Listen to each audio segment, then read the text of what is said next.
Chrysanthemum by Kevin Henkes. The day she was born was the happiest day in her parents' lives. "She's perfect," said her mother. "Absolutely," said her father. And she was. She was absolutely perfect. "Her name must be everything she is," said her mother. "Her name must be absolutely perfect," said her father. And it was. Chrysanthemum. Her parents named her Chrysanthemum.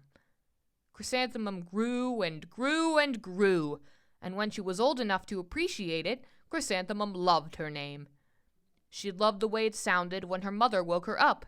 She loved the way it sounded when her father called her for dinner. And she loved the way it sounded when she whispered it to herself in the bathroom mirror. Chrysanthemum, chrysanthemum, chrysanthemum.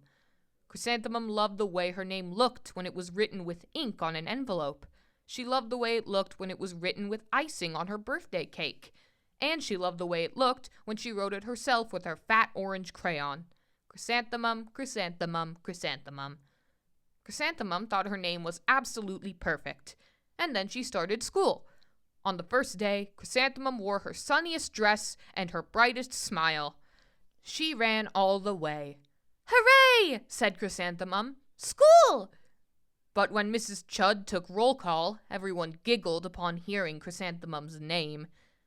"It's so long," said Joe. "It scarcely fits on your name tag," said Rita, pointing. "I'm named after my grandmother," said Victoria. "You're named after a flower." Chrysanthemum wilted. She did not think her name was absolutely perfect. She thought it was absolutely dreadful. The rest of the day was not much better. During nap time, Victoria raised her hand and informed Mrs. Chudd that Chrysanthemum's name was spelled with 13 letters. "That's exactly half as many letters as there are in the entire alphabet," Victoria explained. "Thank you for sharing that with us, Victoria," said Mrs. Chudd. "Now put your head down." "If I had a name like yours, I'd change it," Victoria said as the students lined up to go home. "I wish I could," thought Chrysanthemum miserably. "Welcome home," said her mother. "Welcome home," said her father. "School is no place for me," said Chrysanthemum. "My name is too long. It scarcely fits on my name tag, and I'm named after a flower." "Oh, pish," said her mother. "Your name is beautiful." "And precious and priceless and fascinating and winsome," said her father. "It's everything you are," said her mother. "Absolutely perfect," said her father. Chrysanthemum felt much better after her favorite dinner, macaroni and cheese with ketchup, and an evening filled with hugs and kisses and parcheesi. That night, Chrysanthemum dreamed that her name was Jane. It was an extremely pleasant dream. The next morning, Chrysanthemum wore her most comfortable jumper. She walked to school as slowly as she could. She dragged her feet in the dirt. "Chrysanthemum, chrysanthemum, chrysanthemum," she wrote. "She even looks like a flower," said Victoria as Chrysanthemum entered the playground. "Let's pick her," said Rita, pointing. "Let's smell her," said Joe. Chrysanthemum wilted. She did not think her name was absolutely perfect. She thought it was absolutely dreadful. The rest of the day was not much better. During nap time, Victoria raised her hand and said, "A chrysanthemum is a flower. It lives in the garden with worms and other dirty things." "Thank you for sharing that with us, Victoria," said Mrs. Chudd. "Now put your head down." "I just cannot believe your name," Victoria said as the students lined up to go home. "Neither can I," thought Chrysanthemum miserably. That night, Chrysanthemum dreamed that she really was a chrysanthemum. She sprouted leaves and petals. Victoria picked her and plucked the leaves and petals, one by one, until there was nothing left but a scrawny stem. It was the worst nightmare of Chrysanthemum's life. Chrysanthemum wore her outfit with 7 pockets the next morning. She loaded the pockets with her most prized possessions and her good luck charms.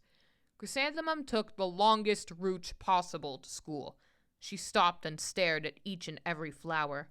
"Chrysanthemum, chrysanthemum, chrysanthemum," the flowers seemed to say.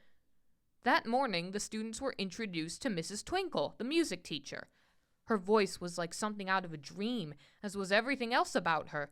The students were speechless. They thought Mrs. Twinkle was an indescribable wonder. They went out of their way to make a nice impression. Mrs. Twinkle led the students in scales. Then she assigned the roles for the class musical. Victoria was chosen as the dainty fairy queen. Rita was chosen as the spiffy butterfly princess. Jo was chosen as the all-important pixie messenger. And Chrysanthemum was chosen as the daisy. "Chrysanthemum's a daisy! Chrysanthemum's a daisy!" Jo, Rita, and Victoria chanted, thinking it was wildly funny. Chrysanthemum wilted. She did not think her name was absolutely perfect. She thought it was absolutely dreadful. "What's so humorous?" asked Mrs. Twinkle. "Chrysanthemum," was the answer.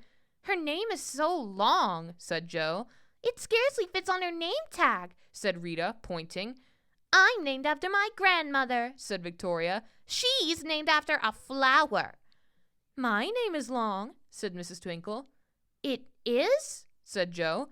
"My name would scarcely fit on a name tag," said Mrs. Twinkle. "It would?" said Rita, pointing. "And," said Mrs. Twinkle, "I'm named after a flower, too." "You are?" said Victoria. "Yes," said Mrs. Twinkle. "My name is Delphinium. Delphinium Twinkle. And if my baby's a girl, I'm considering Chrysanthemum as a name. I think it's absolutely perfect." Chrysanthemum could scarcely believe her ears. She blushed, she beamed, she bloomed. Chrysanthemum, Chrysanthemum, Chrysanthemum. Jo, Rita, and Victoria looked at Chrysanthemum longingly. "Call me Marigold," said Jo. "I'm Carnation," said Rita, pointing. "My name is Lily of the Valley," said Victoria. Chrysanthemum did not think her name was absolutely perfect. She knew it. Epilogue. Overall, the class musical was a huge success. Chrysanthemum was absolutely perfect as a daisy. Victoria made the only mistake. She completely forgot her lines as the dainty fairy queen. Chrysanthemum thought it was wildly funny, and she giggled throughout the entire dance of the flowers. Eventually, Mrs. Twinkle gave birth to a healthy baby girl. And, of course, she named her baby Chrysanthemum. The end.